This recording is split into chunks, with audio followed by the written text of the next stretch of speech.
Episode number 5 में दिखाया जाता है कि ज़ाइजैक के अंकल उसके फादर से इतनी महंगी डील करने पर लड़ रहे थे, मगर ज़ाइजैक के फादर कहते हैं, मैं अपने बेटे के लेवल को बढ़ाने के लिए कुछ भी खरीद सकता हूँ, मैं अपनी सारी दौलत भी उस पर लुटा सकता हूँ।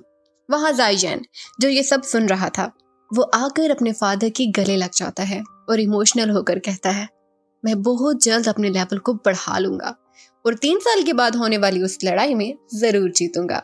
ये सुनकर उसके फादर अपने बेटे पर प्राउड फील करते हैं। वो बहुत ज्यादा खुश हो जाते हैं और उसे स्पिरिट ऑफ एलेक्सर देते हैं। ज़ाइजैन ये सोच लेता है कि आज वो अपना लेवल जरूर बढ़ाएगा। उसे अपने लेवल बढ़ाने की बहुत ज्यादा जल्दी थी, मगर उसके मास्टर उसे कहते हैं, जल्दी मत करो ज़ायान, क्योंकि अगर तुम जल्दी करोगे तो इससे तुम्हारी हेल्थ पर बहुत बुरा असर पड़ सकता है।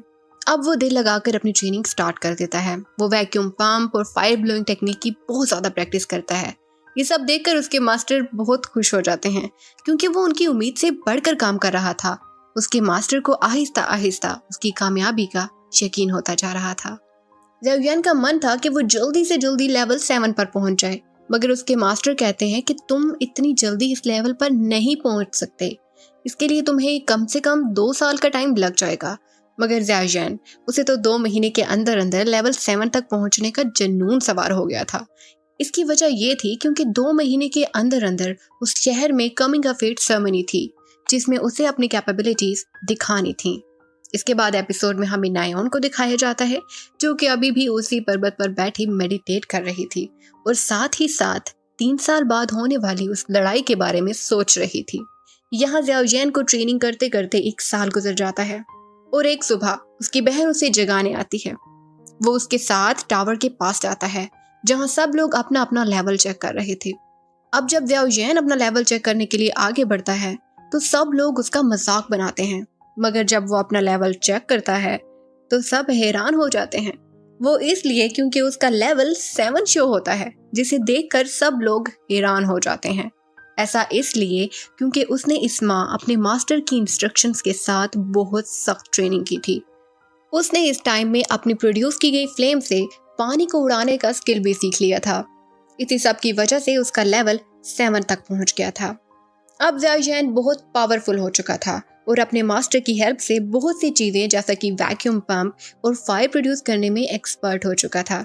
ये सब देखकर सब बहुत ज्यादा शॉक्ड हो गए थे और वही लोग जो उस पर हंस रहे थे अब उसकी तारीफ करने लग गए थे। वहीं खड़ी एक लड़की अब ज़ाइजैन के साथ प्रैक्टिस करना चाहती थी और आकर ज़ाइजैन से पूछती है कि क्या मैं तुम्हारे साथ प्रैक्टिस कर सकती हूँ, मगर ज़ाइजैन की सिस्टर उसे साथ मिलाने से साफ इनकार कर देती है। अब हर तरफ ज़ाइजैन उसके फादर की तारीफें होने लगती हैं। हर कोई ज़ाइजैन की सक्सेस को देखकर हैरान था। वहीं दूसरी तरफ जब ये न्यूज़ जियालीबी हाउस तक पहुंचती है तो जियालीबी इस बात पर काफी तूफान खड़ा करता है, मगर तब उसका बेटा उसे आइडिया देता है कि 1 महीने तक कमिंग ऑफ एज सेरेमनी है, जिसमें हम उसकी वीकनेस मालूम कर लेंगे और ऐसे हम उससे इजीली हरा सकेंगे। अब 1 माह के बाद जब ये सेरेमनी होती है तो इसमें ज़ाइजैन को रिंग में बुलाया जाता है और ये कहा जाता है कि कोई भी जिसका लेवल 9 या इससे कम है वो ज़ाइजैन को चैलेंज कर सकता है और उसको चैलेंज करने के लिए रिंग में वॉरियर आता है। यहीं आपको बता दिया जाए कि ये वॉरियर वही है जो कि पिछली एपिसोड में ज़ाइजैन की सिस्टर के साथ प्रैक्टिस फाइट कर रहा था और ये वही वॉरियर है जो अक्सर ज़ाइजैन को तंग भी करता रहता है। अब उन दोनों में फाइट स्टार्ट होती है, जिसमें ज़ाइजैन फायर ब्लोइंग टेक्निक के यूज करके उसे हरा देता है। इस पर वॉरियर को बहुत ज्यादा गुस्सा आता है कि उसका लेवल 8 है और वो एक ऐसे लड़के से हार रहा है जिसका लेवल 7 था। असल में ज़ाइजैन क्योंकि अब बहुत ज्यादा पावरफुल हो चुका था और स्पिरिट ऑफ एलेक्सर भी अपना असर दिखाने लग गया था, इसीलिए उसका लेवल अब 8 हो चुका था।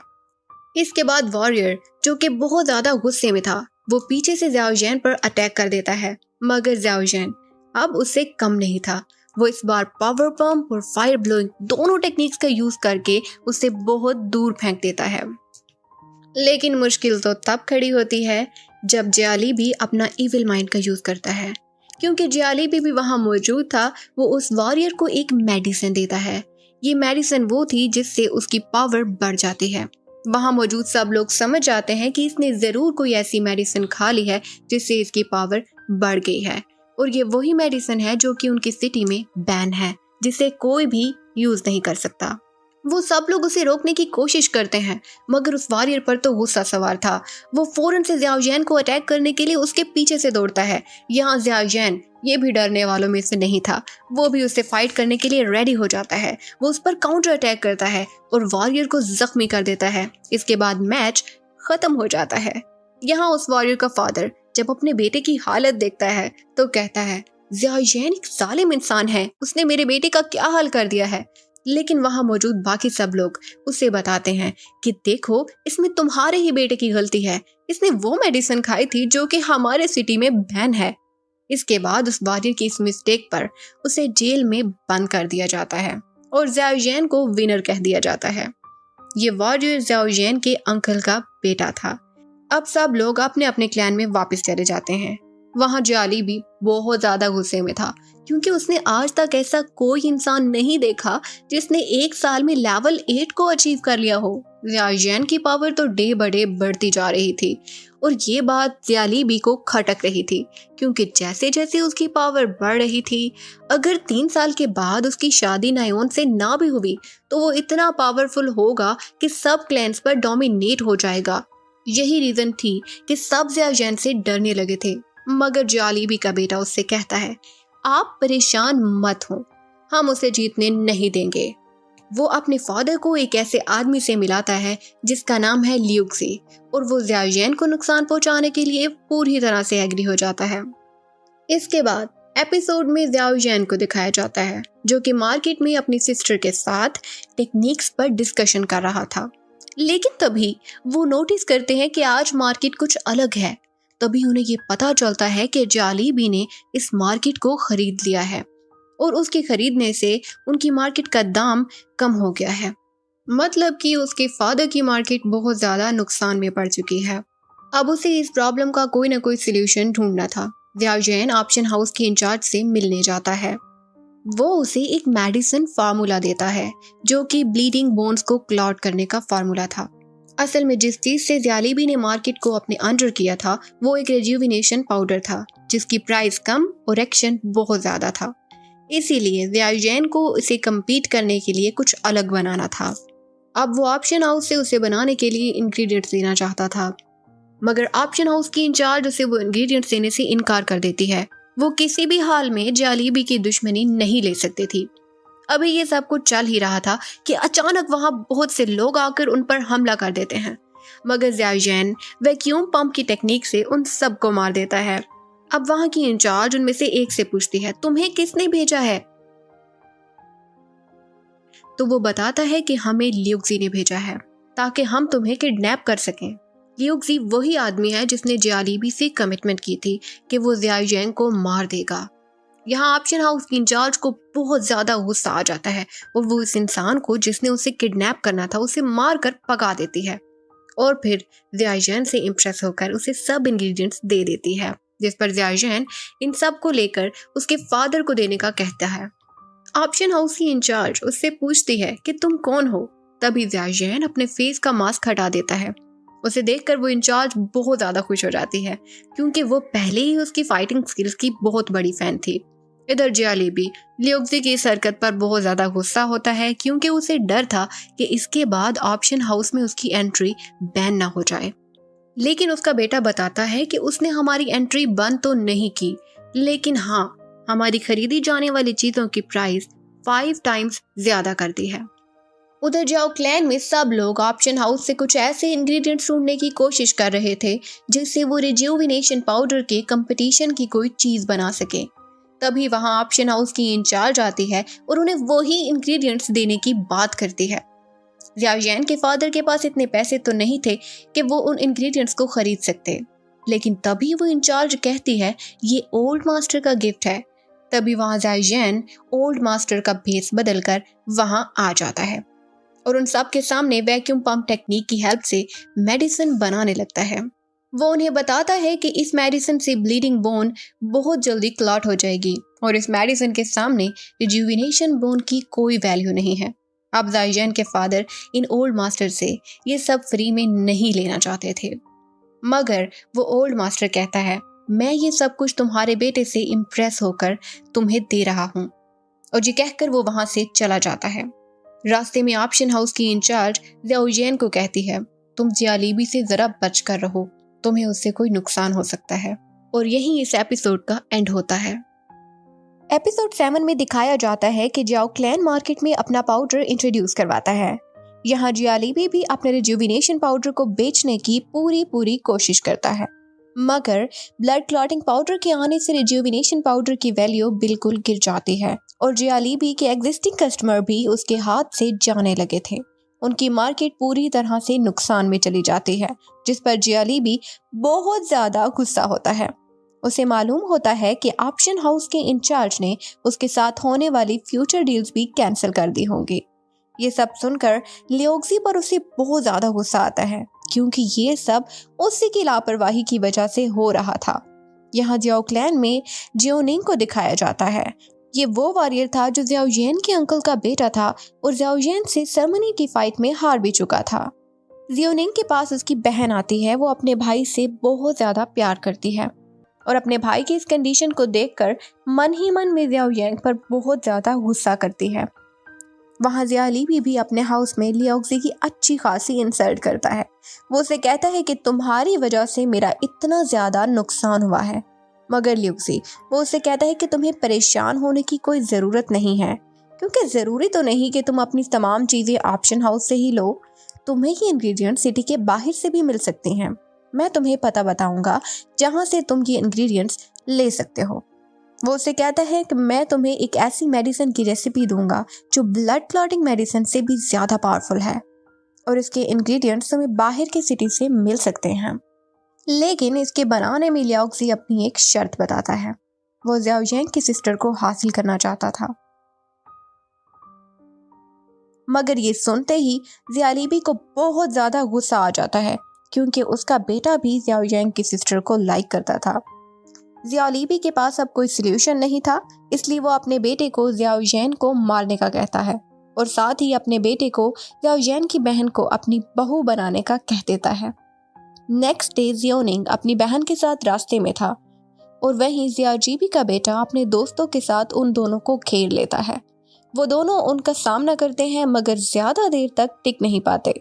तभी वहां ज़ियाओजियन आ जाता है और खूब फाइट करता है, मगर बहुत ज्यादा कोशिश करने के बाद भी ज़ियाओजियन जीत नहीं पा रहा था।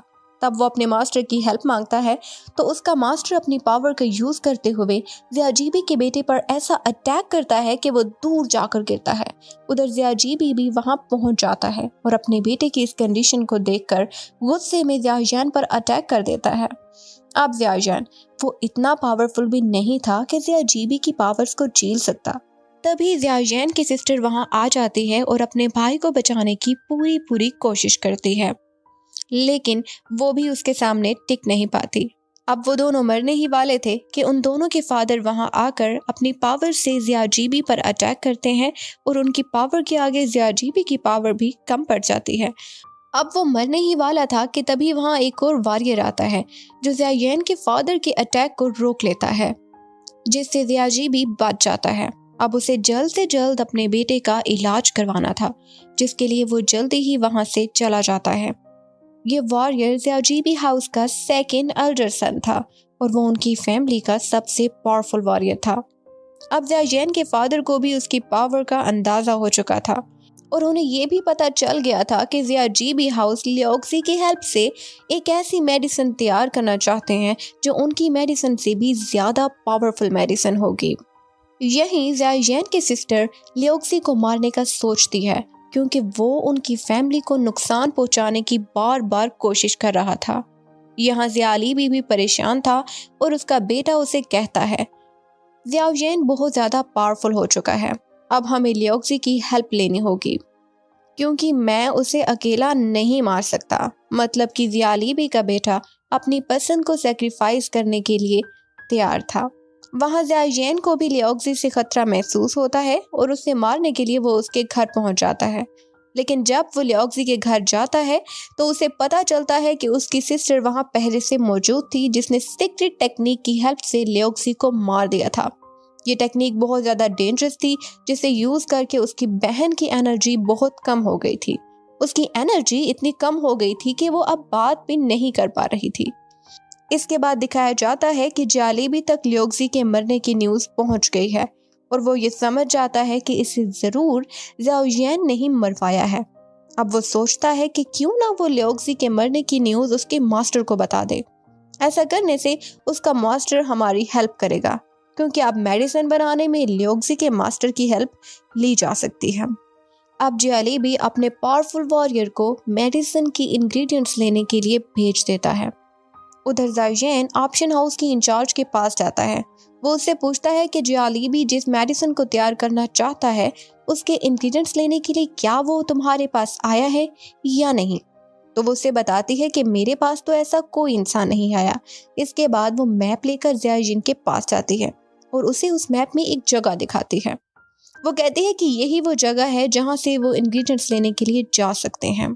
अब जाइजेन वो उन्हें रोकने के लिए वहां जाने का फैसला कर लेता है। इसके लिए वो अपने पापा के पास जाकर उनसे परमिशन लेता है। उसके पापा उसे मोटिवेट करते हैं और जाने की परमिशन दे देते हैं। ज़ियाओ जैन अकेले जंगल से होते मैजिकल पीस माउंटेन की तरफ जाता है। उसके मास्टर उसे गाइड करते हैं कि यहाँ कहीं भी किसी भी किस्म के मॉन्स्टर तुम्हें मिल सकते हैं। यहाँ के कुछ मास्टर्स लेवल नंबर 1 के हैं और कुछ लेवल नंबर 3 के हैं, जिनसे बचने के लिए उसके मास्टर उसे हैवी स्वॉर्ड देते हैं। स्टार्ट के कुछ दिनों में तो वो उसे उठा भी नहीं पाता, मगर कुछ दिन तक वो पूरी तरह से उसे चलाना सीख जाता है और उसमें एक्सपर्ट हो जाता है। एक दिन प्रैक्टिस करते हुए उसे एक लड़की की चीखें सुनाई देती हैं, जिसका एल्फ्स पीछा कर रहे थे ताकि उसका शिकार बना सकें। ज़ाओ जियान अपने मास्टर के कहने पे उस लड़की को बचाने के लिए जाता है। वो अपनी फाइटिंग स्किल से उस लड़की को बचा भी लेता है। अब वो लड़की उसे बताती है कि वो एक मेडिकल एक्सपर्ट है और यहाँ हर्ब्स ढूंढने के लिए आई है। ये सुनकर ज़ाओ जियान उससे फौरन जालेबी के मेंबर्स के बारे में पूछता है, जिस पर लड़की उसे कहती है, हाँ मैंने उन्हें देखा है, मगर मैं तुम्हें उनका पता तभी बताऊंगी जब तुम मुझे मेरे बाकी ग्रुप मेंबर्स के पास वापस छोड़ाओगे। ज़ाओ जियान उसे वापस छोड़ने के लिए राजी हो जाता है, तो रास्ते में उन्हें कुछ लोगों की चीखें भी सुनाई देती हैं। अब ये लोग उन्हें बचाने के लिए फौरन से उस साइड पर जाते हैं। तभी उन्हें पता चलता है कि ये लोग तो उसी लड़की के ग्रुप मेंबर्स थे जिन पर मॉन्स्टर ने अटैक कर दिया था। ज़ाओ जियान उनसे फाइट करके उसके ग्रुप मेंबर्स को बचा लेता है और तभी उसे ये पता चलता है कि ये मॉन्स्टर वो मॉन्स्टर हैं जिनमें एक कोर होता है जिसकी मार्केट में बहुत वैल्यू है। ज़ाओ जियान उनमें से एक मास्टर को मार देता है और उसमें से वो कोर निकाल लेता है। अब वो लड़की ज़ाओ जियान को कहती है, क्यों ना तुम हमारे ग्रुप के साथ मिलकर काम करो। तुम हमारे साथ मिलकर उस मॉन्स्टर को मार के वो कोर निकालना। हम तुम्हें मार्केट से इसकी काफ़ी अच्छी प्राइस दिलवा देंगे। मगर ज़ाओ जियान वो उसके लिए इनकार कर देता है और फिर उससे ज़ियालीबी के लोगों की लोकेशन पूछता है, मगर वो फिर भी उसे लोकेशन नहीं बताती और कहती है कि हमारे ग्रुप का लीडर बहुत बुरा है और मुझे उस पर बहुत डाउट है, इसलिए जब तुम मुझे सेफली मेरे विलेज तक पहुंचा दोगे तो मैं तुम्हें ये सब कुछ बता दूंगी। पहले तो ज़ाओ जियान इसके लिए नहीं मानता, मगर फिर उस लड़की की हेल्प के लिए तैयार हो जाता है और आज की रात उन्हीं के ग्रुप के साथ स्टे करता है। वहाँ उस ग्रुप का लीडर ज़ाओ जियान को ग्रुप का लीडर बनाने की ऑफर करता है, लेकिन ज़ाओ जियान उसे थैंक्स कहकर उस ऑफर से इनकार कर देता है। कुछ देर के बाद वो लड़की ज़ाओ जियान को एक गुफा की तरफ इशारा करके बताती है कि इस गुफा में खजाना है और इसे निकालने में वो ज़ाओ जियान की हेल्प मांगती है। ज़ाओ जियान कहता है कि अगर मैं तुम्हें खजाना निकाल देता हूँ तो क्या तुम मुझे उन लोगों की लोकेशन बता दोगी। तो लड़की इस पर एग्री कर जाती है। वो जिस पहाड़ पर खड़े थे उससे नीचे के पहाड़ में खजाना था, इसीलिए ज़ाओ जियान ज्यादा देर न करते हुए उस लड़की के साथ नीचे गुफा में कूद जाता है और यहीं पे ये एपिसोड खत्म हो जाती है।